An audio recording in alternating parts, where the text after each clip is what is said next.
us and participants from various colleges. The lecture would start around 11:30 a.m. So kindly stay connected. Thank you.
Sir, earlier you were audible, sir.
A very good morning to all of you gathered through this virtual meet.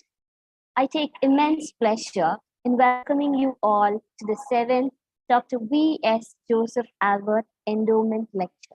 Before moving into the event's agenda, I would like to thank the Almighty for His grace of bringing us all together through this virtual platform so as to share our knowledge and influence each other.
Join the community of more than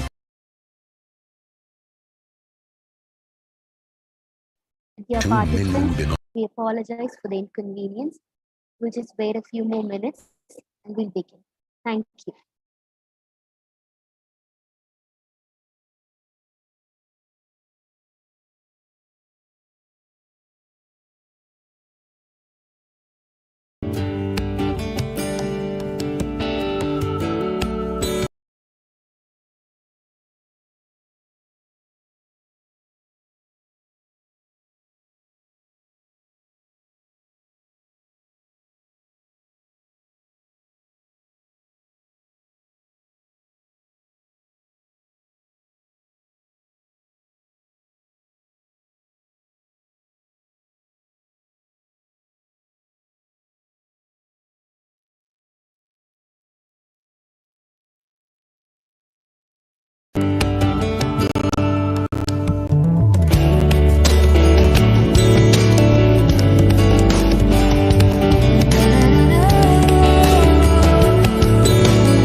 At this beautiful juncture, I would like to extend my heartfelt thanks to the family members of Dr. V.S.Joseph Albert, who have bequeathed us with the legacy of holding endowment lectures in honor of Sir, accounting for academic growth and stimulation of the interests of the students and the faculty members. The department owes a huge debt to you, sir, for having wholeheartedly extended your support to help us reach the zenith. Thank you, sir. Scrolling through the event's agenda, it's high time that the welcome note is rolled out. I now call upon Dr. D. Joachim, Dean of Arts and Assistant Professor of Department of English, St. Xavier's College, to welcome the gathering. Thank you, ma'am. Hope I am audible. Good morning. I'm indeed delighted to welcome all of you to this virtual endowment lecture. First, I welcome Dr. V.S.Joseph Albert, former Deputy Principal of St. Xavier's College, in whose name this endowment was established in 2014. As long as he was here in the college in various capacities, he was shouldering greater responsibilities in our department. This year, though he is not physically present, his presence is felt whenever it is needed. Thank you, sir, for guiding us, and I welcome you to this web program. So here, as a note of information, let me inform you, other than 100 and odd participants virtually present in this program, so more than 120 students from different classes are witnessing here offline. Next, let me welcome Professor N. Ilango, Associate Professor and Honorary Head, PG, Department of English, Mannar Thirumalai Nayakar College, Madurai. Earlier, he was working as the Professor and Head in the American College, Madurai. He is altogether a different professor. He has committed himself to students and drama. In the era of media and digitalization, he is the one who has been staging classics such as Shakespeare, Webster, O'Neill, Samuel Beckett, and Grish Kernard under the banner of Fourth Wall Theatre since 1988. So far, he has staged 12 classics, including 7 of Shakespeare. I happened to watch 2 of his dramas, one Macbeth in American College in 2007, and another one recently in Nagamandala in 2020 in Mannar Thirumalai Nayakar College. What is special is, so in the college where he is working recently, so mostly the rural students are getting admission. Even with such students, he was able to perform a full-length play, so that is really a great achievement. So dear sir, we are really honored and happy to have you as a resource person today. Wholeheartedly, on behalf of the department and college, I welcome you, sir. Next, let me welcome our head of the department, Professor Twin Anthony Edward, SIPA in charge, Dr. Lizzie Williams, other faculty members of Shift 1 and Shift 2 of our college, staff members from other colleges, students of Shift 1 and Shift 2 for this lecture. Once again, I welcome all of you for this endowment lecture. So thank you for this opportunity. Dear sir, we are eagerly awaiting for your lecture. Thank you. It's a great privilege and honor to be a part of this endowment lecture program. And I thank St. Xavier's College for giving me this great opportunity to interact with the contemporary students and scholars. When I was asked to choose a topic, naturally my thought went to Shakespeare, not only because I am a die-hard fan of Shakespeare, but also his contextuality and contemporaneity still is alive. Even some 20 years back, till some 20 years, Charles Dickens was very close to Shakespeare in being reread and recreated. But he was not able to come beyond that. Perhaps with Oliver Twist, May Time and Again, in David Lean's production, and then in Roman Polanski's production, then the great Carol Reed's musical version of titled Oliver. You see, with that, Charles Dickens stopped, but Shakespeare continues all over the world. You see, even now, M.T. Vasudevan Nayar's Jayaraj, the Malayalam director Jayaraj, is producing another of Shakespeare's plays into a full version. Recently, he produced Macbeth.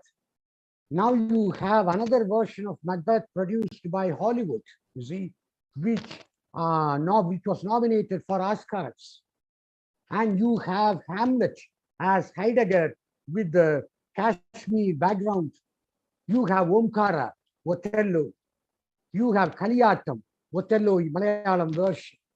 So you revisit Shakespeare time and again, because as the old saying goes, borrowed from Shakespeare himself, age cannot wither him, you see, nor custom stay his infinite variety. So I thought, what is the current scenario? The current scenario is the class divide, like the digital divide.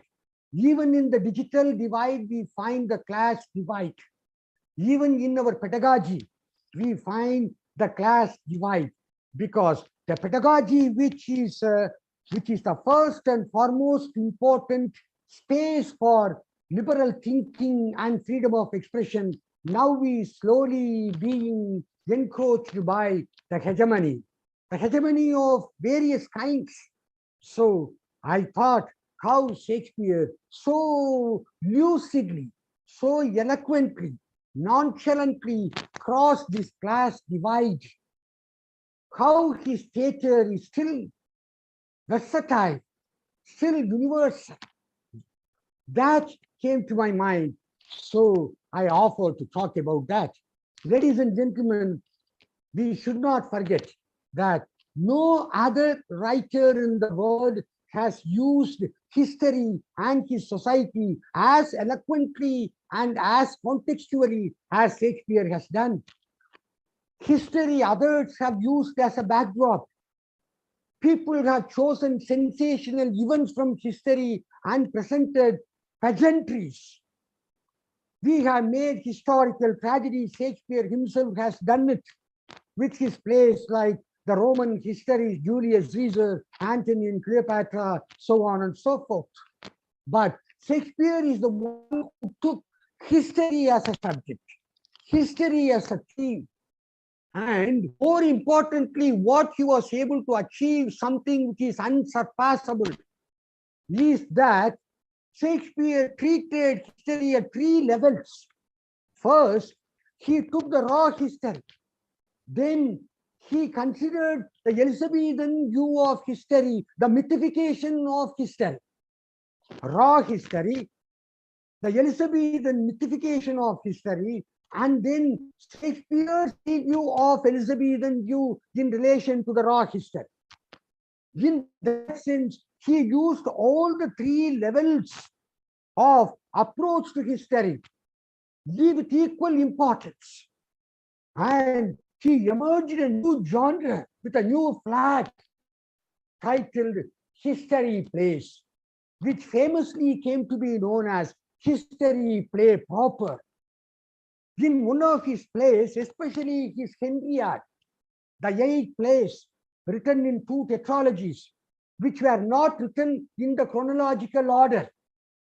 The success of Henry VI made Shakespeare to travel back and forth for 200-year history, revisiting the immediate past of Britain, 200 years of immediate past, Britain's immediate past, to understand, to evaluate the concept of man, the concept of leader, the concept of hero. All these things as a Renaissance thinker, because Renaissance age considered Again, to quote from Shakespeare, his Hamlet, what a piece of work is man. Many of you would have seen Da Vinci's painting of the Vitruvius man, you see, given in a circle. You measure him at any corner, he is perfect. So the Elizabethans believed that the Renaissance man was a complete man. Now Shakespeare re-evaluates that, reviews that, reassesses that by asking the primary question, what is man? Who is a perfect leader? So in his history plays, he reviewed the myth of kingship. He considered that he traced the emergence of Tudor dynasty because Henry V was a young person who ruled, even though he died at 36. When he was 36, he died. But within the short duration of his reign, he was able to bring in England, Ireland, France, Scotland under one banner. So Shakespeare wanted to know how it was possible for Henry V, who begins as the frolicking prince, the ale drinking prince, the tavern dweller, the consort of people like Falstaff and Bardolph. How was it possible for this young man to emerge into the most successful king of England, who is praised in Henry V by the Archbishop of Canterbury and the Bishop of Ely, even by the religious heads? He is prized as the mirror of all Christian kings. So Shakespeare investigated, traced the evolution, the character, the personality of this street smart prince who became an unsurmountable force in the history of the world. So Shakespeare re-evaluated the myth of kingship. And he understood history as a chain of action-reaction. He took history in itself as a theme. So it was a breathtaking understanding of history. Today, we have lost our historical senses. Remember that. We have lost our historical sense. Many of us do not know what our past is. See, I am not talking about these culture corps. No. Even though I am a pious man, I am basically a Periyarist in one aspect. That is, I am not carried away by the so-called cultures, the culture corps, the uniform codes. You see, that is not the point I am trying to make. I am trying to make a point, insistence, emphasis on the importance of having a historical sense. Yamarukkum nadu namadembadu arivom. You see, எந்தையும் தாயும் மகிழ்ந்து குலாவி இருந்ததும் இன்னாடே அவர் சிந்தையில் 1000 எண்ணங்கள் நிறைந்து சிறந்ததும் இன்னாடே. That kind of national sense, that kind of regional sense, that kind of sense of the place, that is what I mean by this. Shakespeare, Elizabethans had this historical sense. Shakespeare was not only catching to the contemporary appetite of Elizabethans, but also he was reviewing the popular notion of king, nation, and history. Today, cartography, mapping, all these things are emerging as important studies in literary theories. Shakespeare had that in his mind. The geographical definitions alone cannot make a nation. As you find in Changam age, it should be defined topographically, aesthetically, geographically, demographically, psychographically. You see, in every way, the nation should have identity. Then only the nation can be called as having a culture of its own. So, in Shakespeare's histories, England itself becomes the hero. And in Henry, very significantly, Shakespeare makes Earl of Warwickshire. You see, the man chooses Earl of Warwickshire to utter these immortal lines. Why? Because Shakespeare was from Warwickshire, Stratford upon Avon. So Shakespeare chooses Earl of Warwickshire to utter the immortal lines about history. He says, there is a history in every man's life. Listen to me carefully. There is a history in every man's life. Knowing the present as the product of the past, one can prophesy the future to its near exactitude. What an immortal understanding, what an excellent understanding, unsurpassable understanding of the time, history, culture, tradition, and all. T.S. Eliot would say, tradition is not in the past. Tradition is in the presence of the past. For example, joint family system is not our tradition. Marriage is our tradition. Today, you don't have joint family system, so you cannot say that is my tradition. Tradition, if something is tradition, it should live. So, immortal. And remember, I will try to share my PPT. I will try to share my PPT. Some other screen is coming here. Oh, what's this? What's this? And I will try to share my PPT here.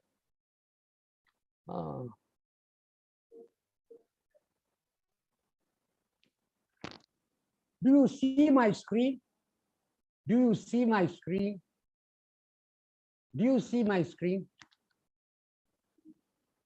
Yes, sir. Can Yes. somebody help me? Do you see my PPT? Yes, sir. We are able to see your screen. You see how eloquently, how lucidly the class is crossed.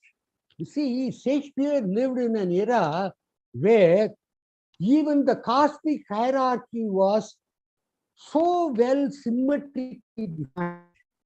You see, everything the Elizabethans believed was in its place. For example, the minerals. Then you have birds, and then trees, and flowers, and fruits, animals, common men, nobles, kings, saints, seraphims, and in the topmost rung, you have God Almighty, God, Son, or Hyperion. So everything was believed to be symmetrically organized, you see, with a broad base going to a narrowed, focused top. And even among these hierarchical rungs of the ladder, a hierarchical ladder having many rungs, even in the single rung, there would be hierarchical, internal hierarchy. For example, among the minerals, gold would be the best. Among the birds, dove would be the best. Among the trees, oak tree would be the best. Among the flowers, rose, fruits, apple, animals, lion, common men, nobles, kings, saints, seraphims, God. You see, this was how it was believed to have been symmetrically arranged. If you break this order, if you disturb this order at any point, then you get catastrophe, the general eclipse. So this is the Elizabethan chain of being, social and even cosmic hierarchy. If you read Shakespeare's plays, Dramatis Personae carefully, you will understand. You see, the grouping and individuation. You may apparently think that in a play like Midsummer Night's Dream, there are 4 rungs of hierarchical ladder. For example, the world of fairies in the topmost rung of the hierarchy. And then you have the heroic people, Duke Theseus and Hippolyta, Amazonian Queen Hippolyta. And below them, you have the aristocracy, represented by Lysander, Demetrius. And below it, you have, in the bottommost rung, you have the rude mechanicals, Dramatis Personae, led by Falstaff and company. Rude mechanicals, you see. So apparently, there are only 4 groups. But if you watch closely, then you will understand there is a social hierarchy between Lysander and Demetrius. Lysander is a commoner in the sense that he was a soldier, that's all. Lysander means liberator of men. So he belongs to the soldiers' community. Racially different, but someone like Othello. Racially different, but someone like Othello. So he's not in the topmost rung of the hierarchical order, whereas Demetrius, the name Demetrius means the worshipper of Mother Earth. So the aristocracy, that is why Hermia's father chooses Demetrius instead of Lysander. You see, you have to read the class divide very carefully. Similarly, in the names of, you see, the minor characters, then ranks of the minor characters in Hamlet. Hamlet opens with, why do I mention A Midsummer Night's Dream first and then Hamlet? Because one is a romantic comedy and the other is a revenge tragedy. So the genre doesn't matter in all genres. Next time I'm going to refer to Henry, a history play. Shakespearean theatre, Shakespeare's drama could be broadly divided into these three categories we all know: tragedy, comedy, and history plays. History play proper, history plays. Histories. Tragedy marked by the black flag. Comedy marked by the yellow flag. And history marked by the blue flag. Believe it. If you find any other color in the Google, don't believe it. Don't believe it. Anything can be uploaded in the network, but you have to verify the veracity of what is uploaded there. So black for tragedy, yellow for comedy, and blue for history. That was the division Shakespeare had. Today you have tragicomedy, problem plays. You use many other divisions, that is the editor's work. Shakespeare did not have it. Shakespeare had only three broad divisions. So in the romantic tragedy, there is a class. There is in the romantic comedy, there is class division. And in the revenge tragedy, Hamlet opens with Francisco and Bernardo, followed by Marcellus and Horatio, then taken over to the court, where you find the councillors, senators, king, queen, Prince Hamlet himself. But in the opening scene itself, when the four characters appear, there is a difference between Francisco and Bernardo on one hand and Marcellus on the other hand. Francisco and Bernardo are just sentinels, sentries, soldiers, whereas Marcellus is the one who is rankly elevated. He belongs to a high rank. So he goes and meets Horatio, the friend of Prince. So he is the one who brings Horatio to the battlements of Elsinore. So the hierarchical order, the ranks, the names, the ranks among the tavern dwellers in Henriade. Falstaff, even though you call him Jack Falstaff, he is originally Sir John Falstaff. And Bardolph, a cheap guy, Mrs. Quickly, the owner of the tavern. Points, a servant there. You see, so Shakespeare was so keenly maintaining this hierarchical order. Even amidst the age of the three witches, when we read the script, we just read, I am not special. Since I stage plays, when I choose characters, makeup and costume, all these things would come to our mind. For example, even the party sutta vadai kaka triditi poi narita yemaru. The vadai is stolen by the crow, counter stolen from the crow by the fox. If you want to present it visually, then you have to ask so many questions. What kind of party is that? What kind of granny is she? You see, is she a widow or is she a married one? Which tree she is sitting under? What vada she is making? What type of crow is that? You see, all these, because you have to visually present it. So when we visually present, when we staged a Midsummer Night's Dream, when we staged a Hamlet, or when we staged Macbeth, we confronted these issues. If there are three witches, there must be a difference, grouping and individuation. Lysander and Demetrius belong to the romantic lovers, but among the romantic lovers, there is a class division. Francisco, Bernardo, Marcellus are minor characters, but among them, between Francisco and Bernardo and Marcellus, there is class division, hierarchical division. They are all tavern dwellers, but among them, hierarchical class division. And in the three witches, the ages of the three witches, which, you see, it rhymes, you see, which is more educated, more informed. For example, the first witch asks, when shall we three meet again?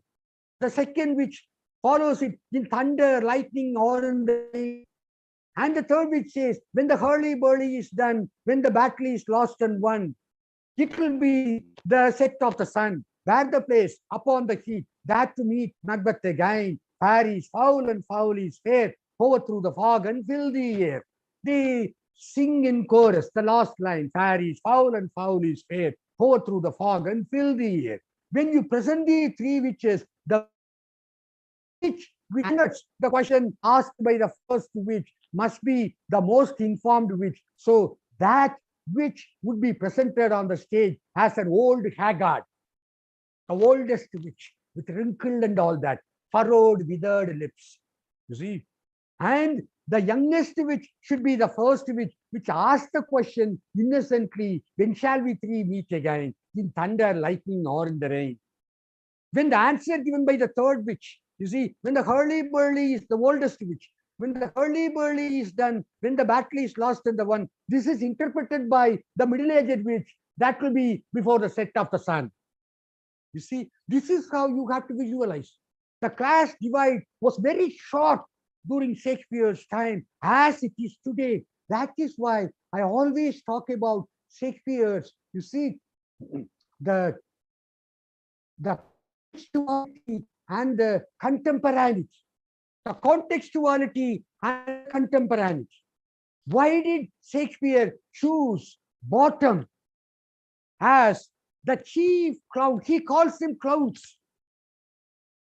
Shakespeare characters, such characters which produce laughter, these characters are generally divided into Shakespearean fools and Shakespearean clowns. You see, last week I gave a talk to Yalpanam people, an international conference in Tamil about Komaligal, Shakespeare Nadagatin Komaligal, where I pointed out, even though we simply say them as clowns, clowns as rustic, uneducated people whom we laugh at, whereas fools are the ones as city-bred, learned.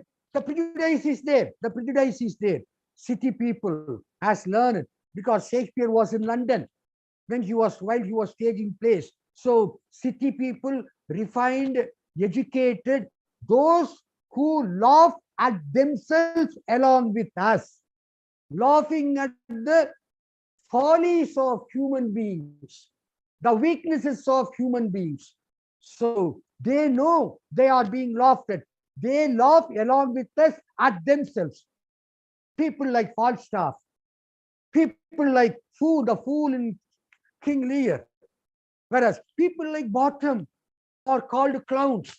Some of the clowns are not at all important, like the clowns who appear in Othello, the flautists, you see, or the clown Lancelot Gobbo who appears in the Merchant of Venice. They are not important. Shakespeare himself does not give importance to them, and Shakespeare at an early stage he drives them out of the action, of the dramatic action. Whereas in the case of Bottom is called a clown because he's a rude mechanic. Then why should Shakespeare choose Bottom? The name in itself is very important. Bottom is in the bottommost rung of the social hierarchical ladder, social hierarchy. He is in the bottommost rung, bottom of the society. And Bottom means human buttocks. Another name for human buttocks is ass. So this fellow is an ass. He actually, his head is transplanted by a donkey's head. So ass also means food. And donkey also stands for physicality. Physicality. All these things are there in the name bottom. Moreover, bottom is the name of the spindle around which you wound the yarn in weaving. That is what bottom is.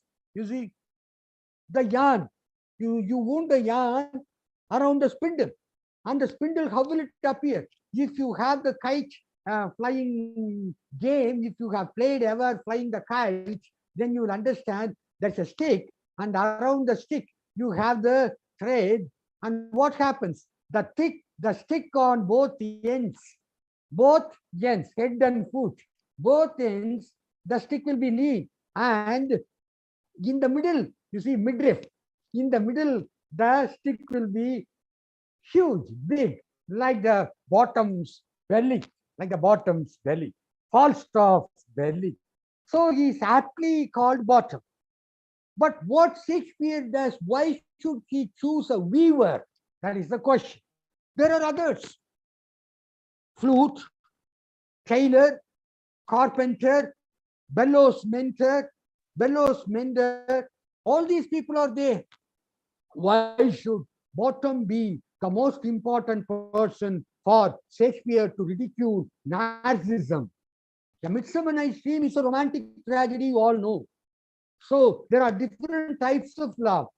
Fairy lovers, Oberon and Titania, they stand for jealous lovers.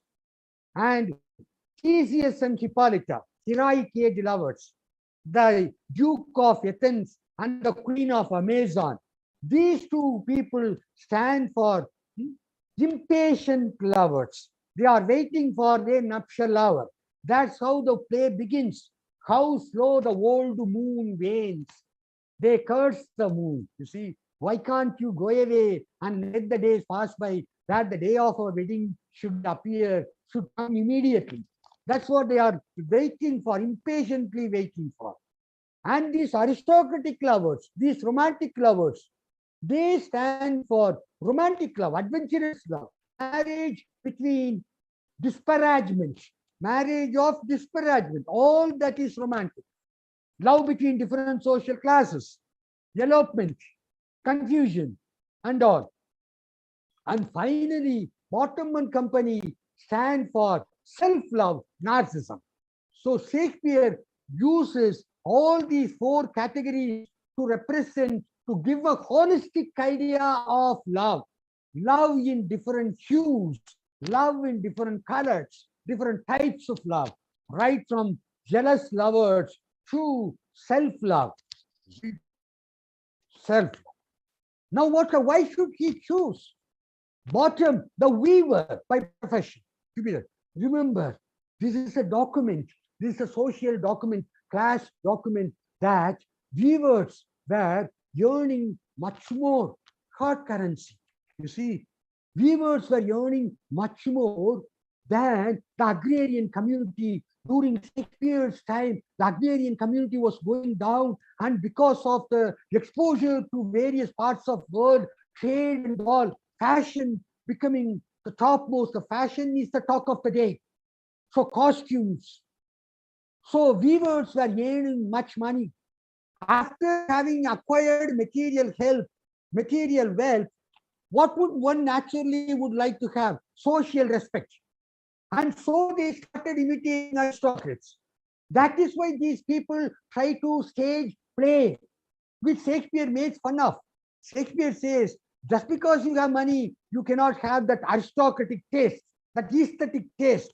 You see, that is a definite statement on social hierarchy. How aesthetics also was reserved to social topmost rank in the societal hierarchy. You have that today also in India, in Tamil Nadu. Some musical instruments are called Uttamavadyangal, the Nagaswara, the Mridanga, the violin, the flute. They are all called Uttamavadyangal. Whereas Parai, he is Adamavadyangal. They are not allowed inside the major temples. That is why we beat the Parai, Parai, Parai, Parai. That's why we do it as a revolt against the system. Now, Shakespeare, very much being an Elizabethan, he revolts against the system. What does he do? Like the postmodern theorist Mikhail Bakhtin talking about the carnivalesque. What is a carnivalesque? In a carnival, there is no spectator. Everyone is a participant. So in a carnival, what happens is unholy alliance, the world upside down. The whole production design of A Midsummer Night's Dream. Shakespeare may have used, yes, Shakespeare may have, why should we say may have? Shakespeare had only an unlocalized set. He did not have changeable scenery. Till 1725, with Giacomo Torelli, the changeable scenery had not arrived. Only with Giacomo Torelli, changeable scenery from Italy, changeable scenery came into England. Till then, there was only one permanent stage, you see. But the flexibility of the stage, the versatility of the stage is very important. We will go to that in a couple of minutes after.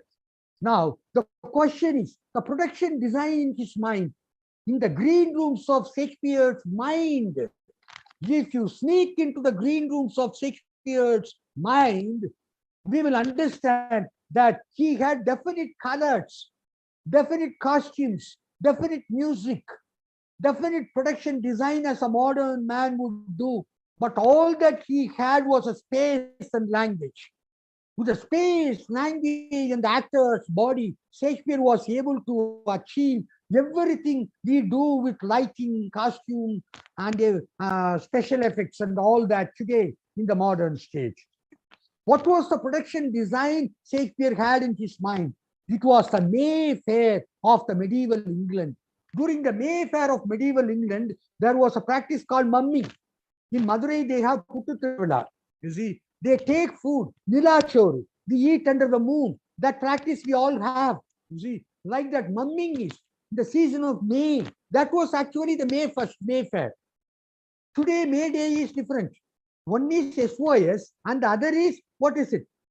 Proletariat Day, Tholilalar Dinam, the day of proletariats. You see, but originally in the medieval England, the May Day was considered Mayfair Day. What was the Mayfair Day? People would pack food and go into the forest. They will wear masks, especially covering their eyes. So this mask would give them unlimited freedom, especially the young ones. So young ones would move with people of the opposite sex. And if they like the other person, if there is mutual consent, they will remove the mask and they can even have sex with each other. That was or they choosing the mates.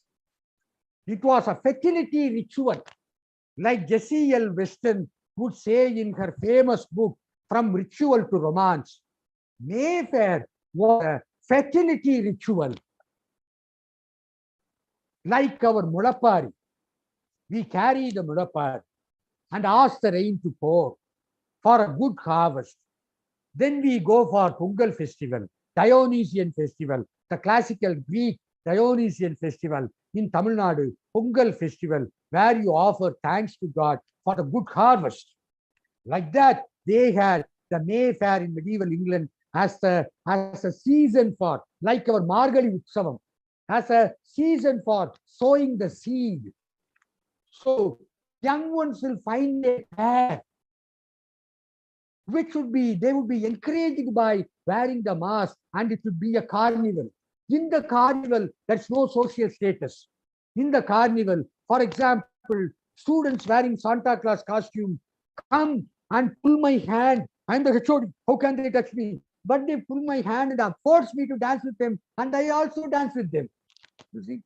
So this is the unholy alliance. This is the unholy alliance, fondly called unholy alliance. An alliance between the teacher and a student, an alliance between the priest and the confessor, an alliance between a policeman and a thief. You see, so a doctor and patient, unholy alliance, unholy alliance. World now, Mikhail Bakhtin says, now Shakespeare uses the production design of Mayfair. And what happens in the play? Wearing the mask, with a donkey's head. Bottom is loved by the fairy queen Titania. Magic potion was squeezed. That is a different story. What is that magic potion? The magic potion is the potion of love. The flower, love in idleness. Taken from the flower, love in idleness.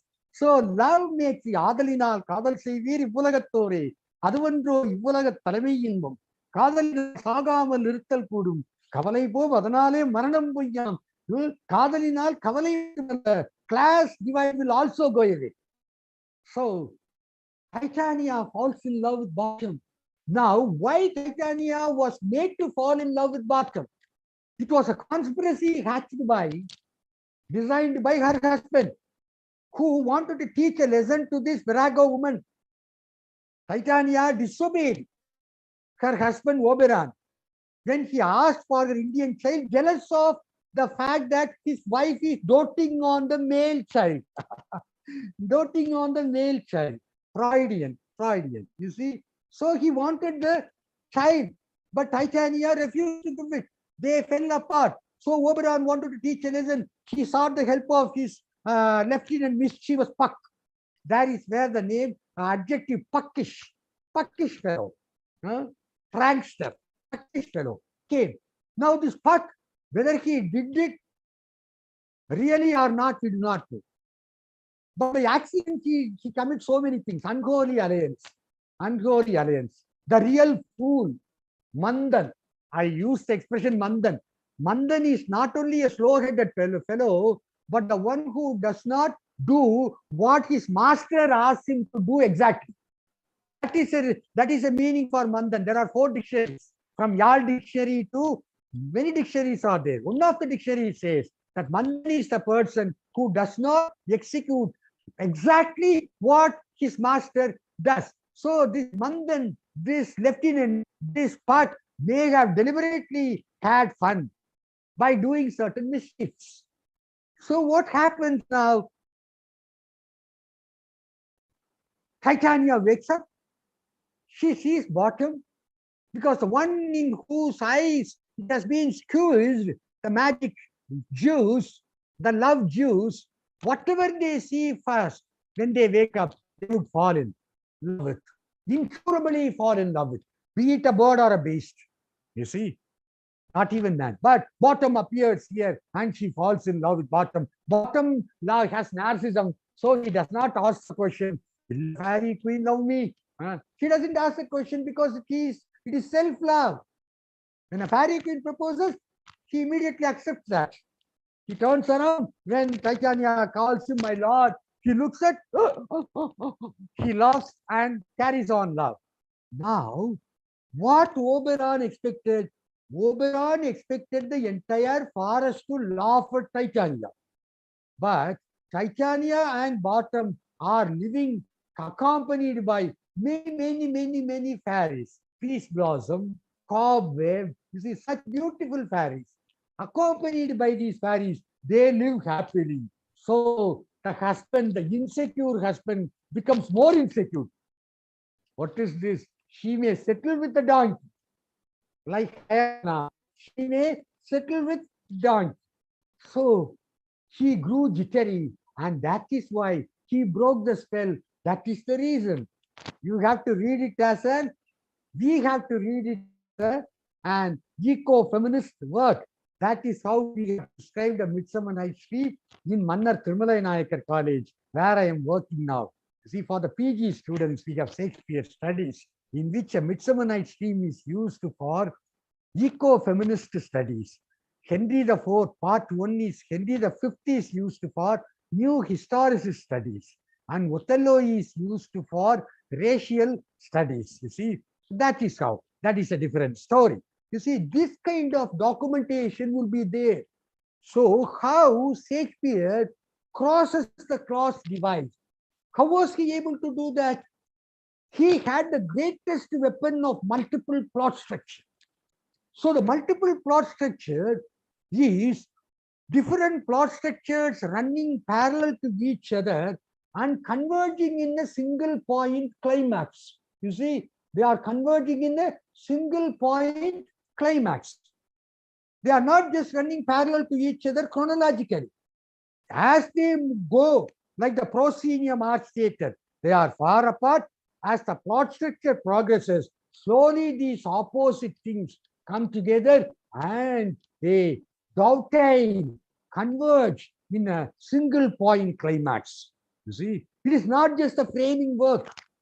It is thematically love in different forms and all those things. So understand, even if you read Silappadigaram, in Silappadigaram, they use the trader community in the topmost hierarchy in the Indravila.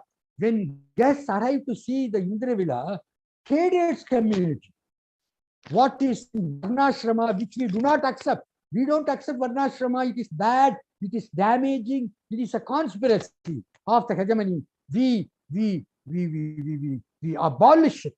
We don't have Varnashrama. We don't care for that kind of division. But the division was there, practiced by some people. Now Vaishya community becomes superior to Brahmana community in Silappadigaram. That is how the hierarchy is placed there.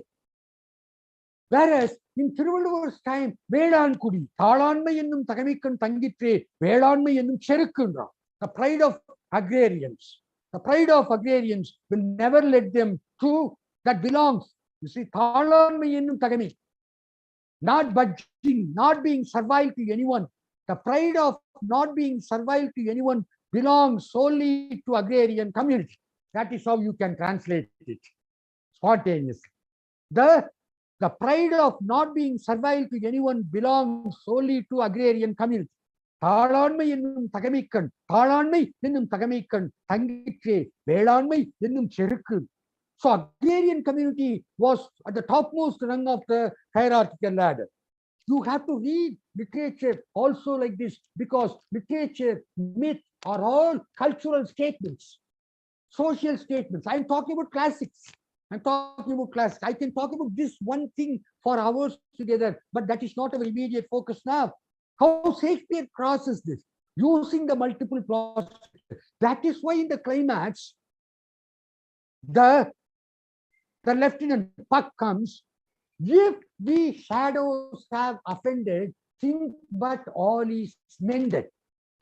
If the shadows have offended, they apologetically talk to the audience.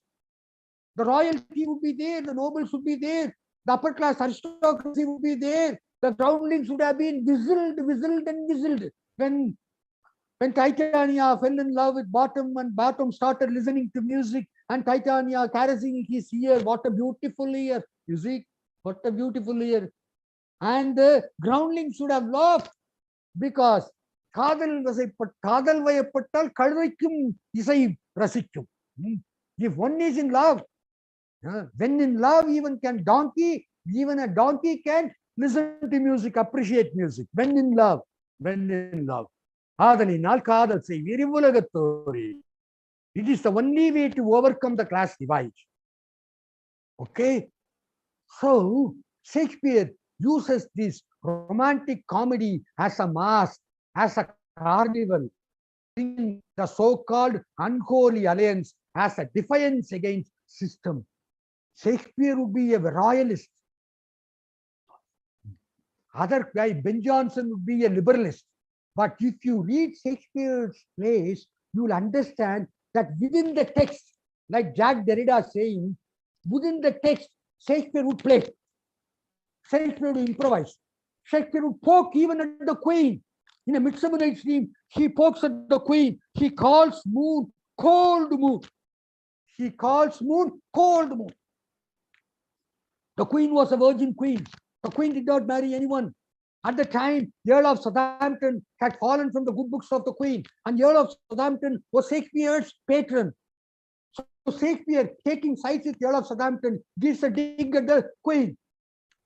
Gives a dig at the Queen. You see, but within the text, being inside, being the insider, Shakespeare would have the outsider's view, like Bernard Shaw later did, like Oscar Wilde. Oscar Wilde is extreme. Bernard Shaw later, staying inside the system, being inside the system, he will criticize the system. Insider, outsider attitude. For Shaw, it was justified because Shaw was an Irish. Goldsmith was Irish. Sheldon was Irish. Oscar Wilde was Irish. But Shakespeare was very much an Elizabethan. He admired the Elizabethan world and the system as any Elizabethan would. But as an artist, Shakespeare would have liberal thinking.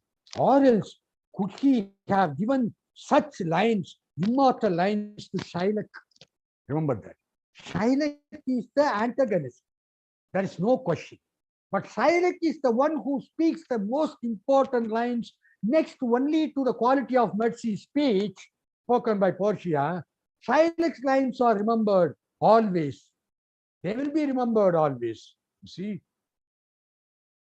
hath not a Jew eye, hath not a Jew limbs, hath not a Jew hunger, has his hunger not been appeased by the same food a Christian eat? Hath not a Jew affected by maladies? Is he not cured by the same medicine which cures a Christian? You see, if you prick us, do we not bleed? If you tickle us, do we not laugh? If you offend us, do we not revenge? These lines are given to Shylock. Shakespeare, the artist, the universal man, the humanist, takes over the Elizabethan. So Shakespeare is able to play this duality. Being here like a myth, Roland Barthes would say, the myth can be here and elsewhere. Like that. Shakespeare is a myth. For me, I always mythify Shakespeare because he deserves that mythification. Shakespeare is the language of a people. How much he has said, unfathomable. How much he has said, how he makes meanings for every era, as I am talking with you, sharing with you now.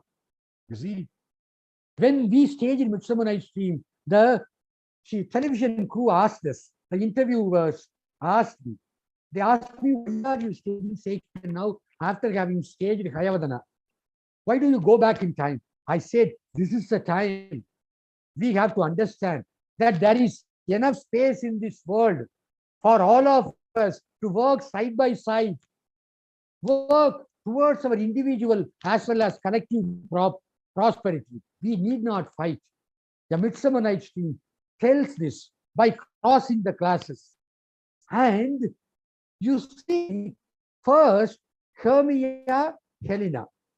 Both Demetrius and Lysander love Hermia. Helena feels so sad. When Helena and Hermia quarrel inside the forest, Hermia is called a puppet. Puppet is small size. You see, Amul baby, puppet. And Hermia calls Helena as a maypole, tall one. But what happens inside the forest? Cross-loving. Both Demetrius and Lysander fall in love with Helena. So neither the puppet nor the maypole makes a difference there. It is love that matters. It is love that beauty is in the perceiver side. You see? So the aesthetics, even for the rude mechanicals, is possible. And in a stage drama, you see, when will the aesthetics be possible? When you do not have material needs. For example, if your hunger is appeased, you can listen to music.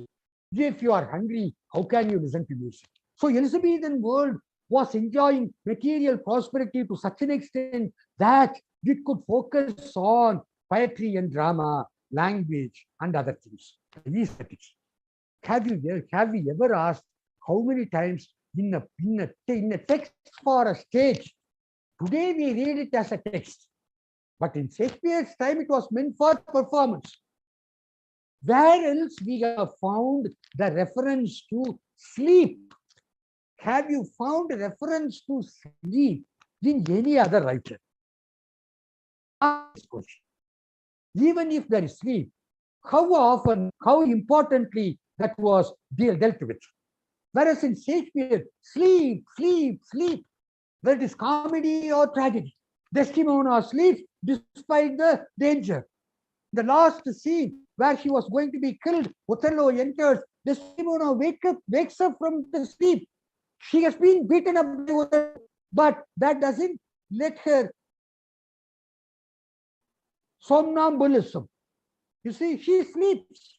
And when Othello enters with the candlelight, she wakes up in the middle of her sleep and says, "Is that you? Will you come to bed, my lord? Will you come to bed, my lord?" She says. Lady Macbeth comes out and tells Macbeth, "Are you mad?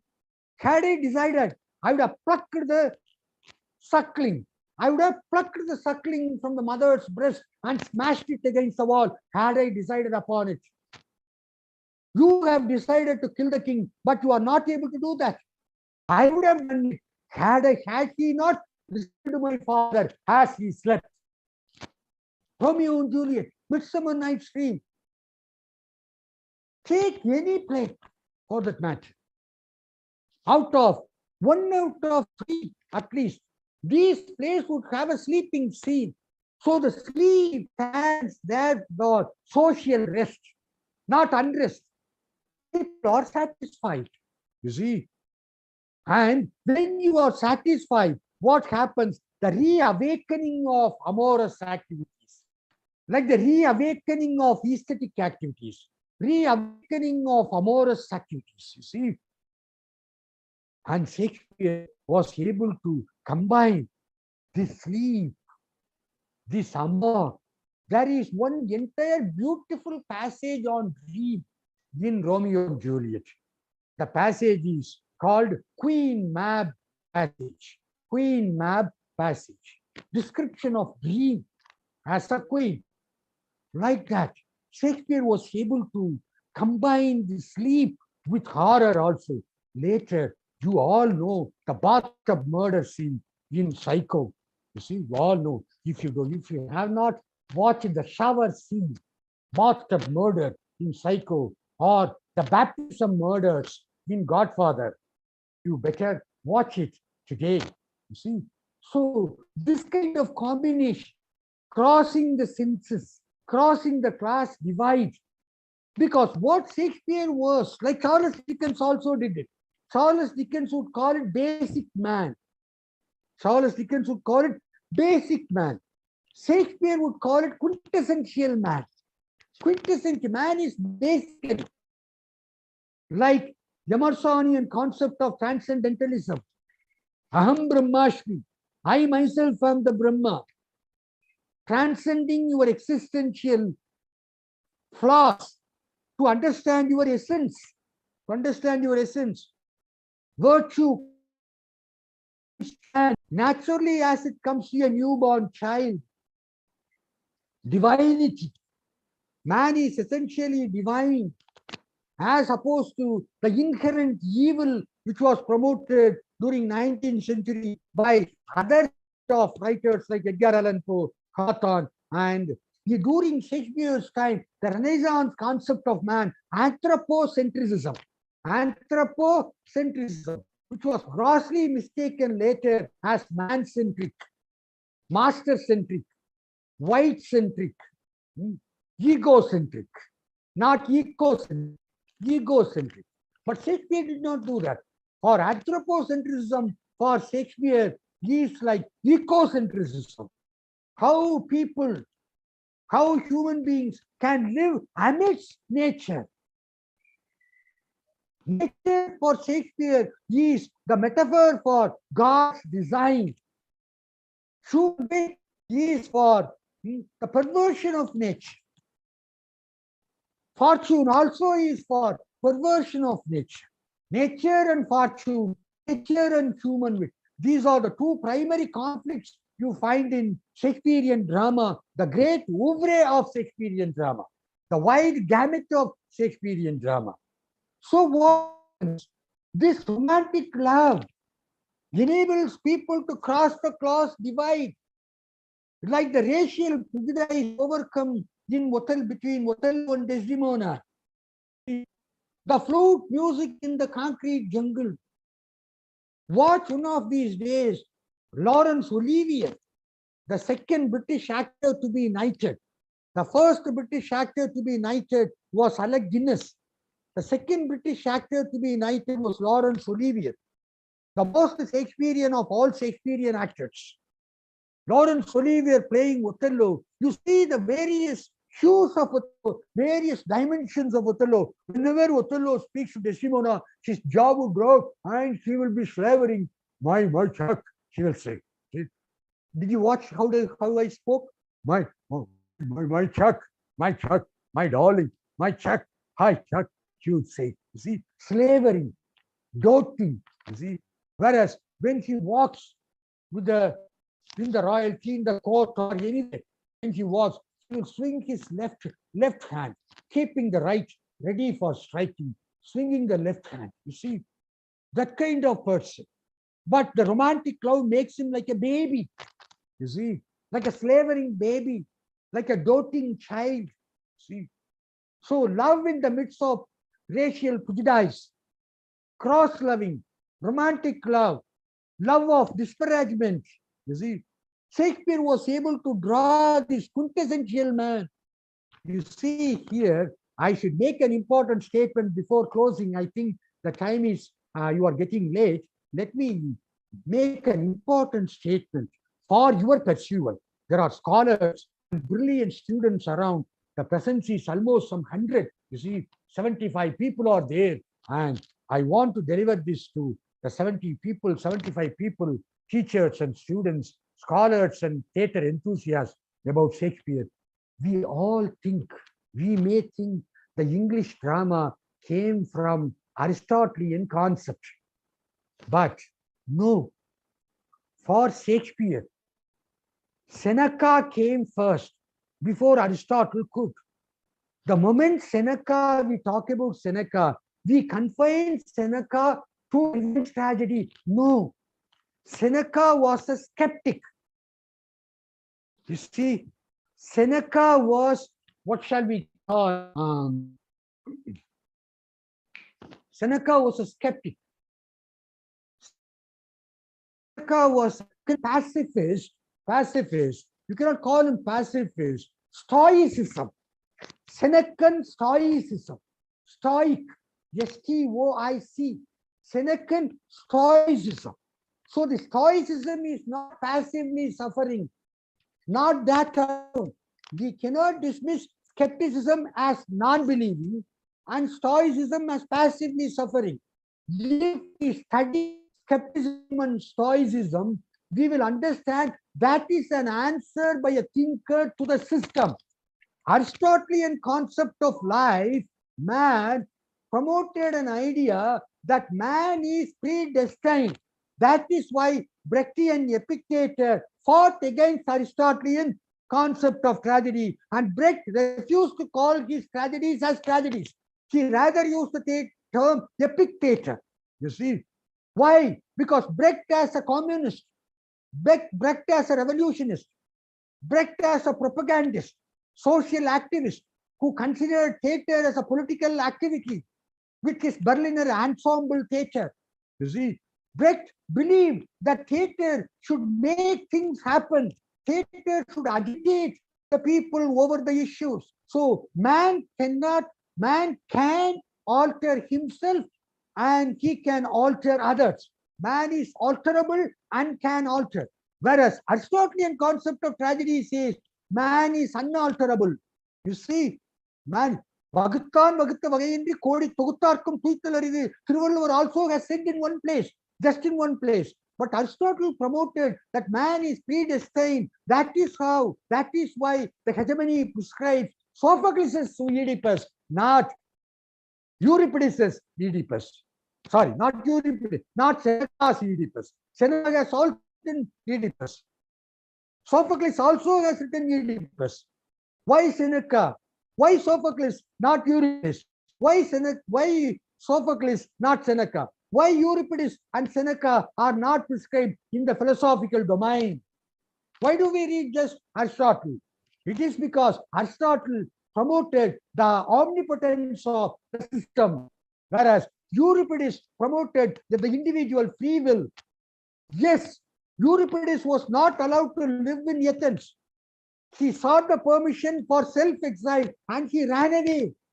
He was allowed to live because he sought self-exile and he left Athens. He did not return to Greece at all. That is a historical factor. That is only because Euripides was talking against system. He was not directly talking against system. He was talking for the individual free will. So when you talk about individual free will, you are automatically talking against the authority of the system. The same thing Seneca did. Stoicism talks about nobility of individual self. He talks about practical wisdom, practical virtues, such as integrity, truth, friendship, honor. So that is what Shakespeare reflects in Hamlet. What a piece of work is man, how noble in reason, how infinite in faculties, the paragon of all animals. These are all Senecan lines, Senecan idea. So Shakespeare was basically Senecan, not Aristotelian. So the Senecan concept encouraged Shakespeare to talk about the individual free will, the nobility of the individual self, the nobility of the individual self. Very important. So Shakespeare, being inside the system, he was criticizing the system. That is why I started with. Somebody asked. So okay. That is why I started with Shakespeare handling history. Shakespeare was an Elizabethan, right? He also had the grains of anti-Semitism. He also understood the class divide. Now, go for this understanding of Shakespeare as a Senecan and enjoy it. How are you going to do it? You see, that is Shakespeare's dream.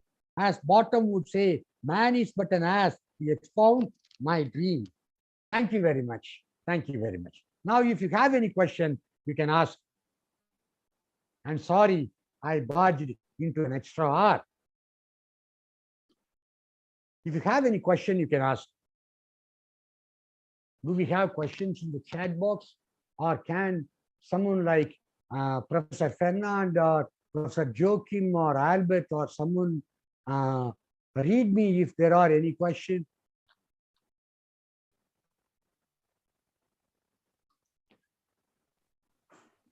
Thank you, sir. It was indeed a Welcome.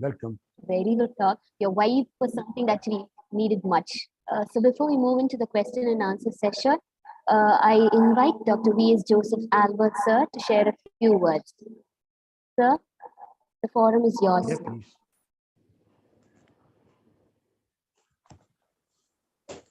A revered resource person, Professor Ilango, and Professor A.S. Dasan, and Professor Vincent Soundaram, and all the faculty members of St. Xavier's College, academicians from other institutions, and my dear students. Influenced by Professor Paul Love, Professor J. Vasantan, and Dr. Chellappan, Professor Ilango has demonstrated both as a teacher in the classroom and as a theater director. And after my words, I would like to ask Professor Ilango whether you have experimented the fourth wall technique to any Shakespearean play as we do for Hayavadana. That is one question, very interesting to hear from you. Before that, Professor Ilango has focused on three important things, the three basic elements of the theater. Because Shakespeare wrote every play to be performed, not to be read in the classroom. Therefore, the first element is the text. What is performed? The second element is the performance, how it is presented. The third element is the audience, who alters the emotions of the actors through participation. And Professor Ilango has also focused on the Coleridge's concept of willing suspension of disbelief. We know that the events of the play are not real. However, we are willingly suspend our disbelief for some time. And the third point I have understood from his lecture is the ephemerality of theatre, which allowed Shakespeare to deviate from the contemporary concepts. Stephen Greenblatt points out this aspect in his work, Shakespeare's Beauty Marks. When the Elizabethan concept was on the spotless beauty, Shakespeare deviated from that aspect, and then he focuses on the beauty marks which make a person really beautiful. So wherever possible, Shakespeare attempted to deviate. This is what Professor Ilango has concentrated on by focusing on the character of Falstaff, Juliet, and Bottom, and others. So this is called the ephemerality of theatre. Theatre is live performance, but it becomes the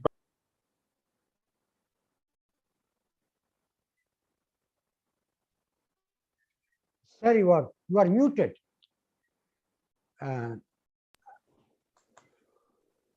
immediately the past becomes, and then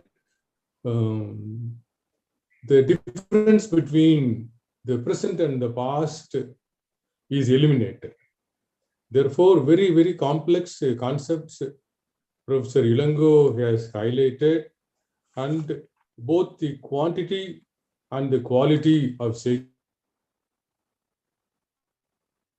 Shakespeare, he has the two lectures, one by Professor Joseph Dureraj, organized on the 24th March, focusing on the concept of beauty, questioning the concept of aesthetics from post-colonial point of view, and now today's lecture by Professor Ilango, talking about the versatility and universality of Shakespeare. So my sincere appreciation to the resource person, participants, and dear organizers. Thank you. Every good wish to you. Thank you.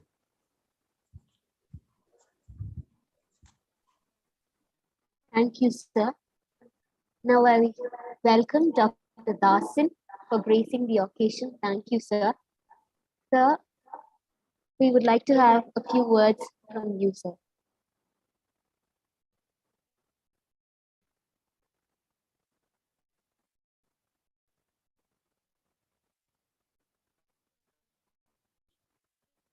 Dasan, sir, are you there?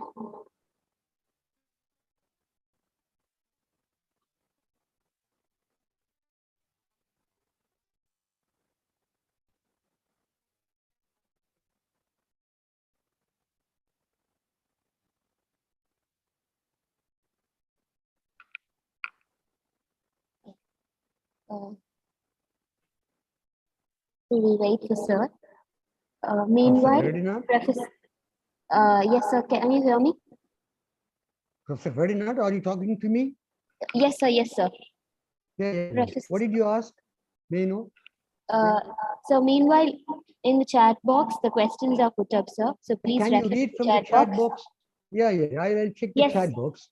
Yes, sir, yes. Sir, do you think, Dr. Joachim, I'll read it out, sir. Do you think it is because of his rags to riches journey through life that Shakespeare could comprehend the class hierarchy more profoundly? And another question is from Sethu Ramalingam, Professor Sethu Ramalingam, a student 20 UUN 60 Sethuramalingam, which says, all the writers in Indian literature inspired by Shakespeare who have tried to infuse the Indianness and classified characters according to Indian hierarchy in their plays or novels and succeeded in it. There are questions. Number one question. The first question is from Professor Dr. Joachim. It is said it's a popular misconception that Shakespeare journeyed from rags to riches. No, Shakespeare was not journeying from rags. You see, his father was a civil servant. And he also got, it is rumored that Shakespeare knew only little Greek and less Latin. No, these are all rumors, because during Shakespeare's time, one need not go to university to learn language. It was a golden era of poetry and drama. So Shakespeare was well informed, well knowledgeable in his time. And he was not coming from a poor family. You see, not from rags to riches. He actually, you see, the shaping hands of Shakespeare can be understood in three levels.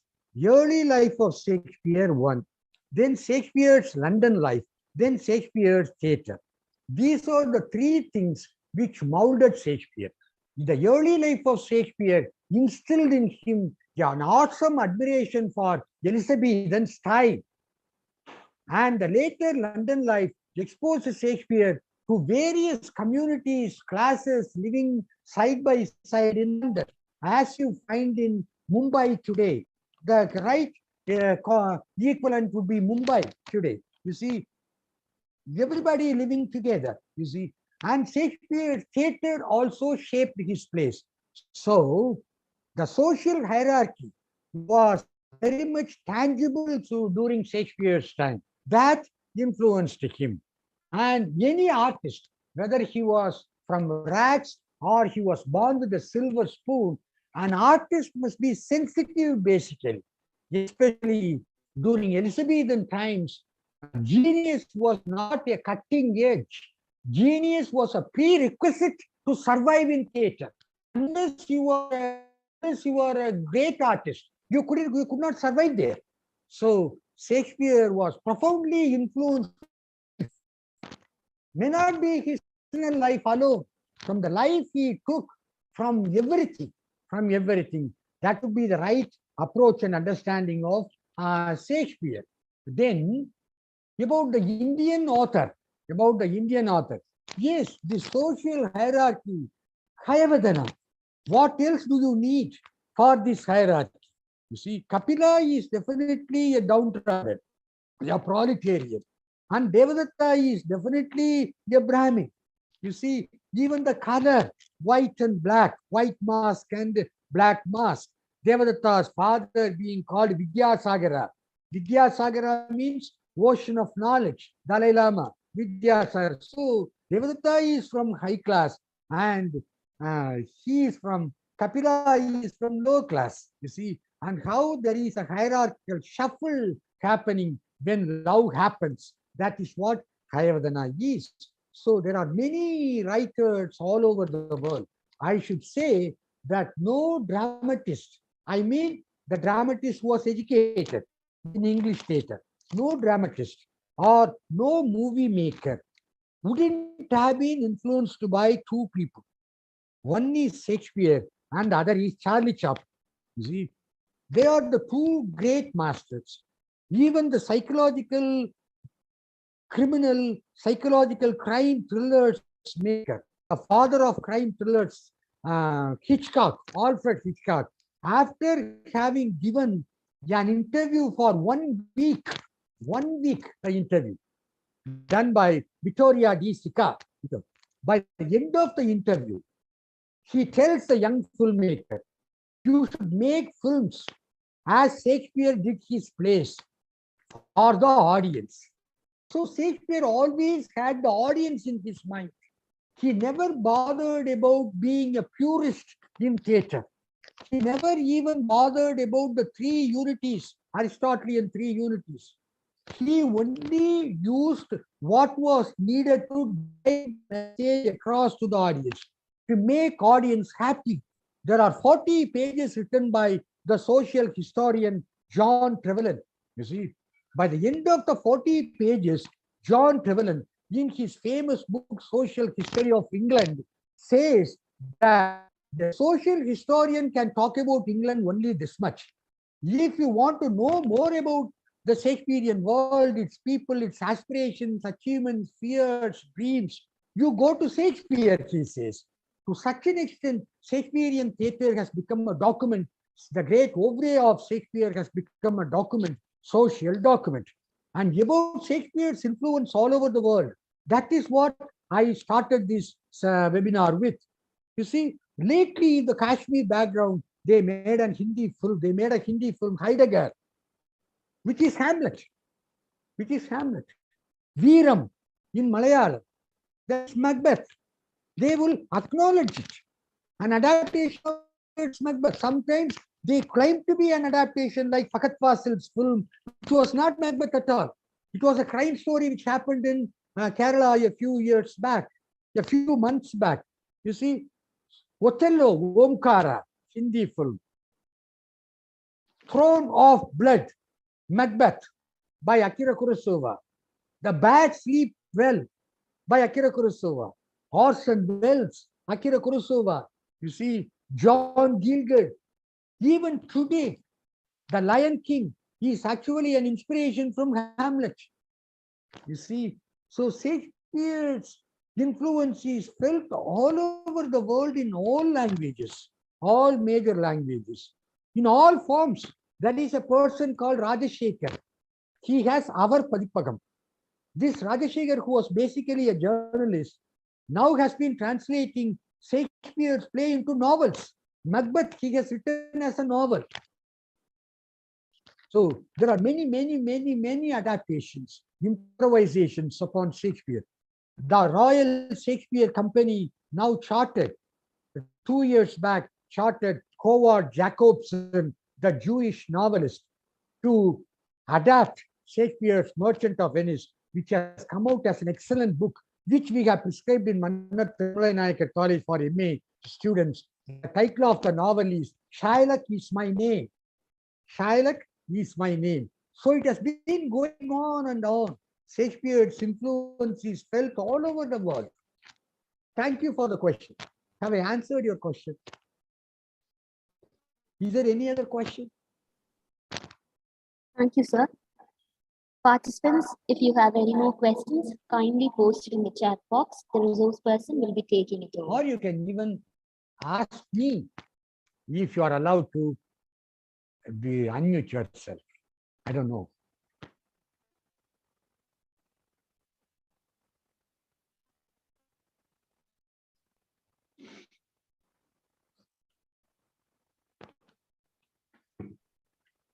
Okay, participants, we'll wait for another 2 minutes.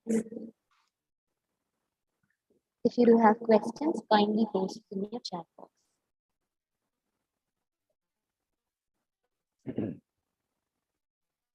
I want the participants to remember the last point I make, the Senecan influence on Shakespeare, not just revenge tragedy alone.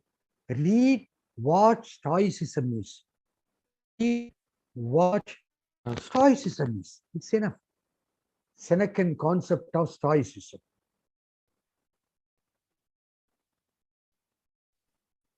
Thank you, sir. And thank you, participants, for your active participation. Now, I invite Ms. Shamila from 3rd BA English to share a few words. Ms. Shamila, you can take over.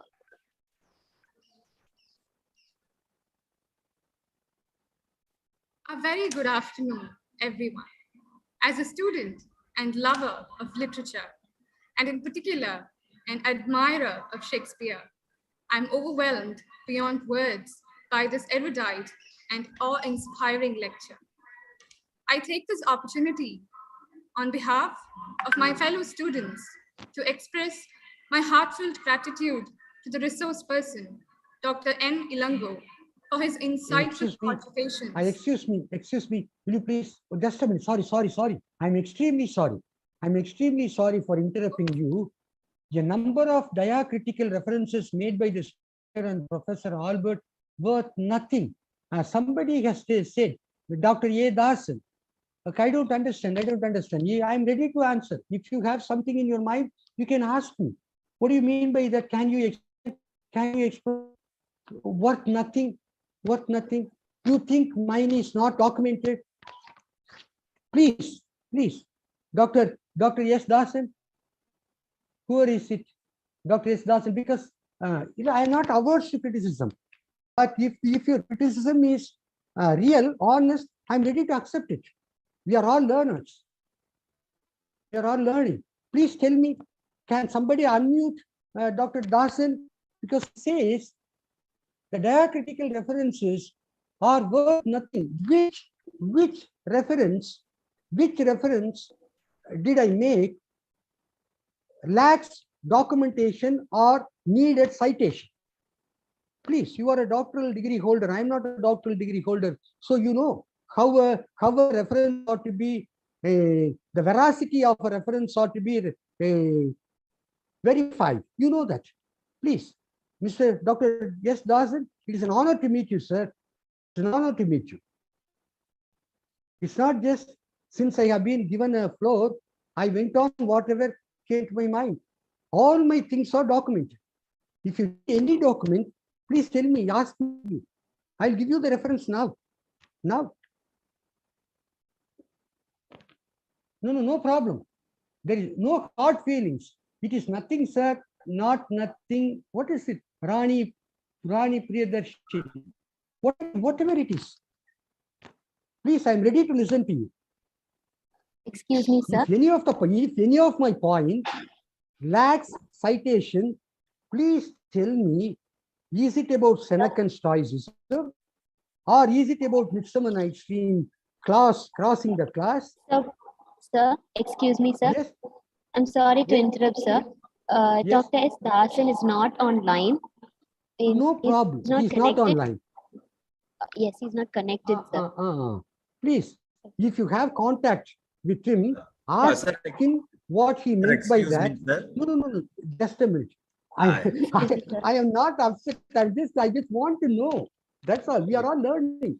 Yes, sir. If any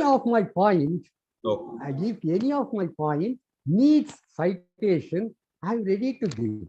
In fact, for you to just refer dictionary. Dictionary for Stoicism.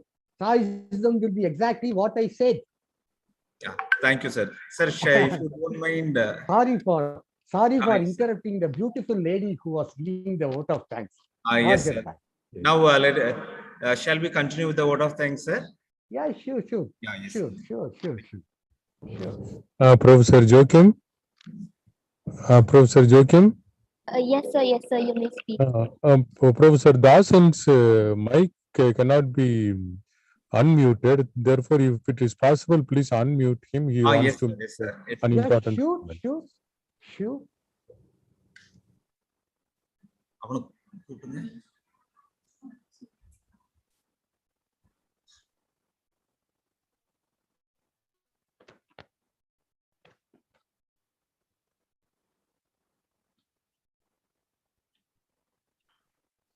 Hello? Yes. Do you hear me?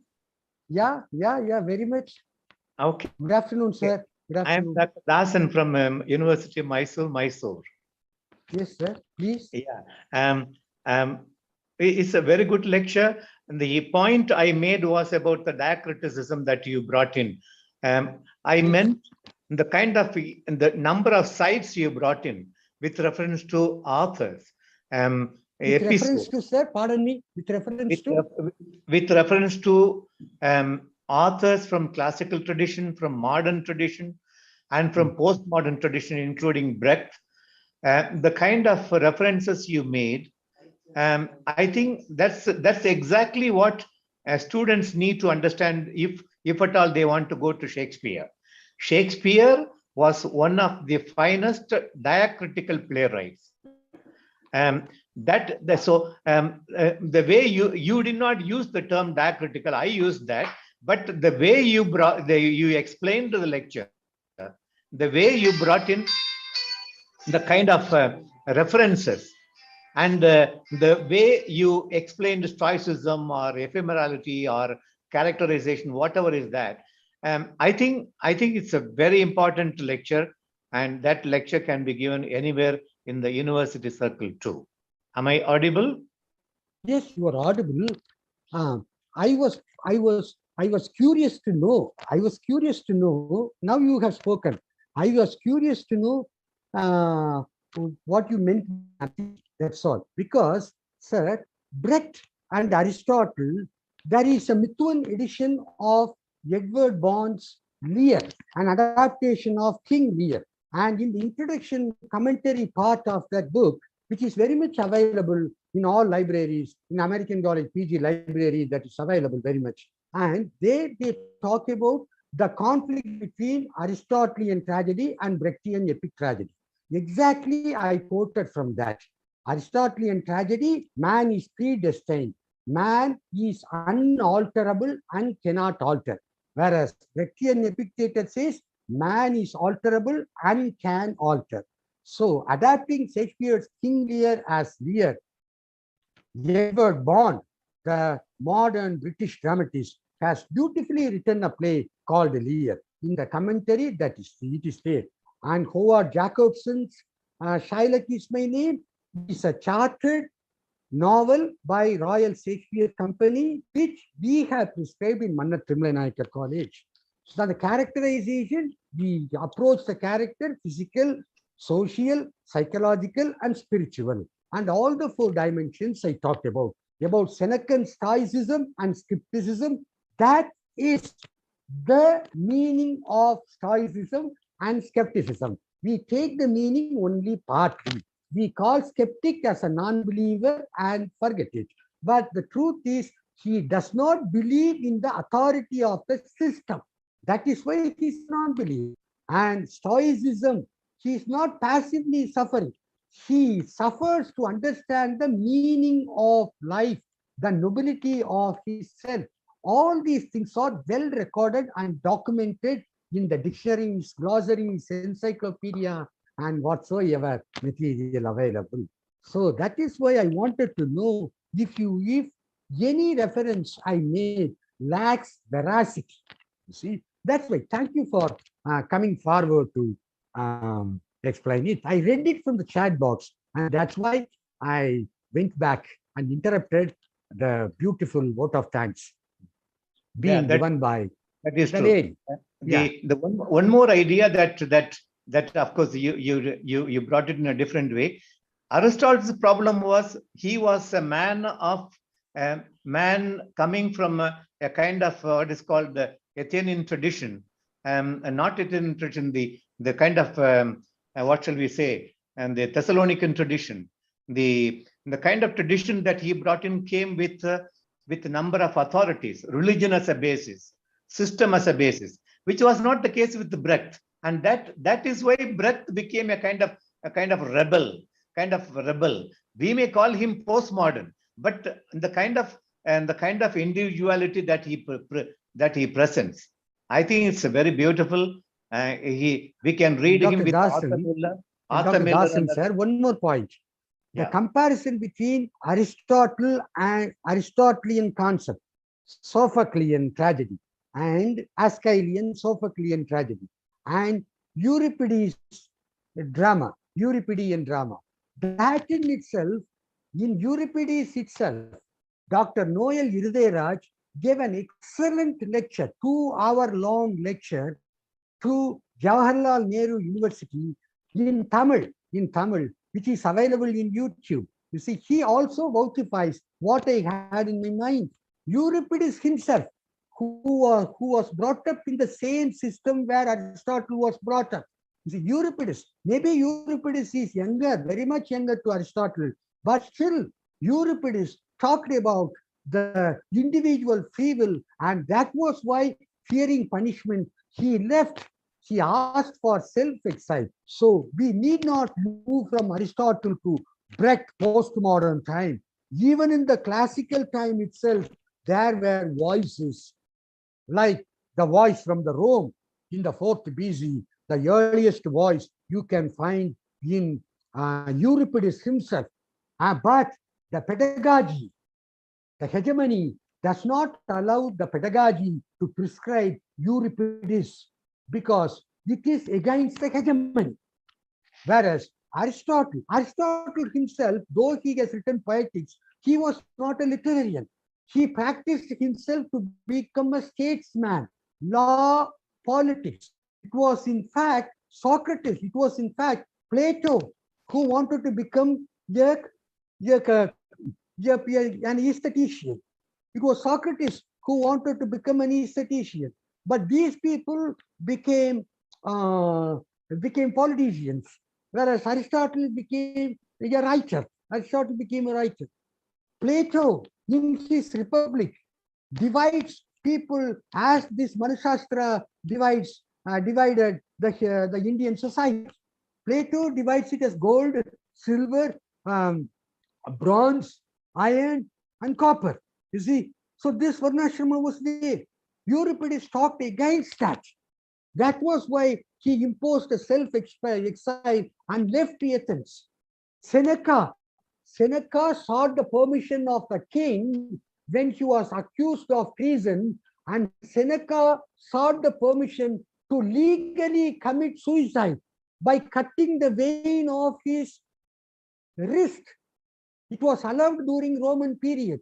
So when Seneca was accused, what Seneca was accused? Seneca was accused of talking against the system. So Seneca offered to commit suicide and he committed suicide. So Euripides and Seneca stand even in the classical times for people who had the Dionysian voice against the Apollonian system. Then came Nietzsche to talk about the conflict between Apollo and Dionysius. So we need not go down to post-modern times.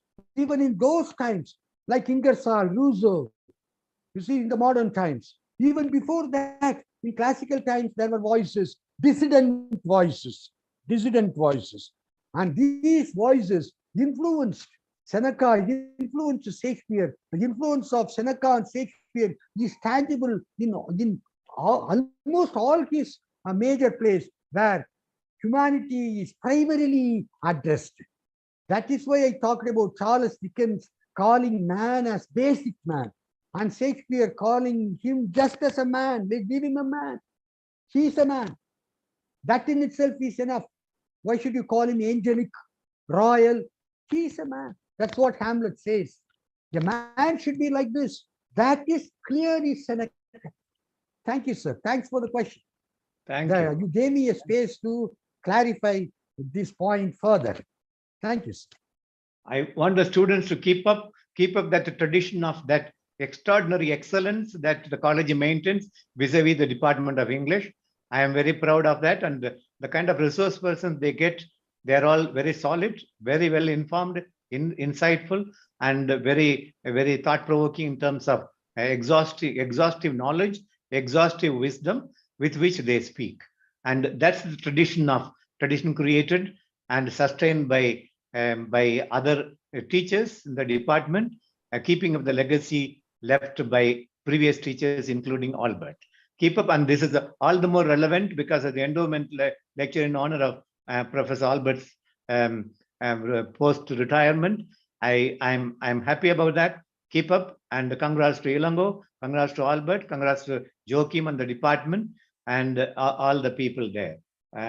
So I know all of them, and my greetings to all of them. Take care. Thank you, Professor Ilango. And I also thank Dr. Dasan for giving away your valuable perspectives, sir. This event was just a successful one with your perspectives also. Thank you so much, sir. And we're just awed with the different perspectives or ideas that were shooted on Shakespeare. Thank you. And now I invite Shamila to take over.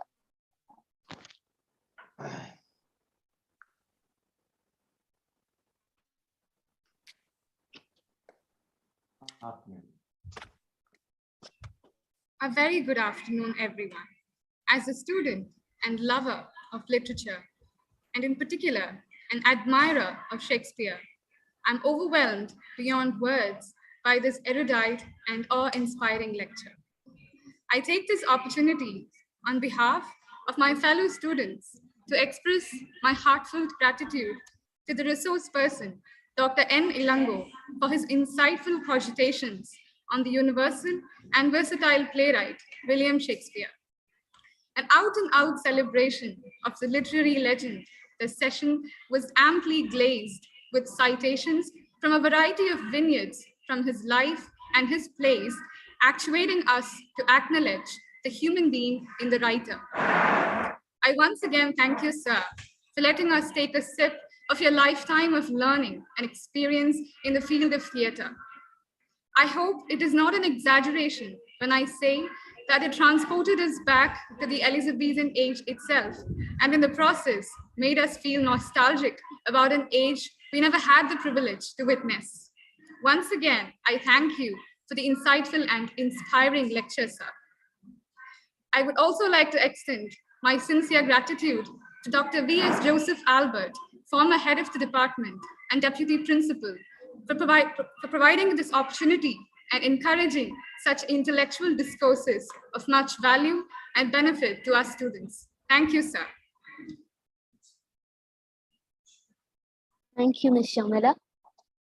I would also like to extend my gratitude to the conveners of this endowment lecture, without whose effort this day wouldn't have come to fruition. Thank you, one and all. Participants, you may leave now. Thank you, sir.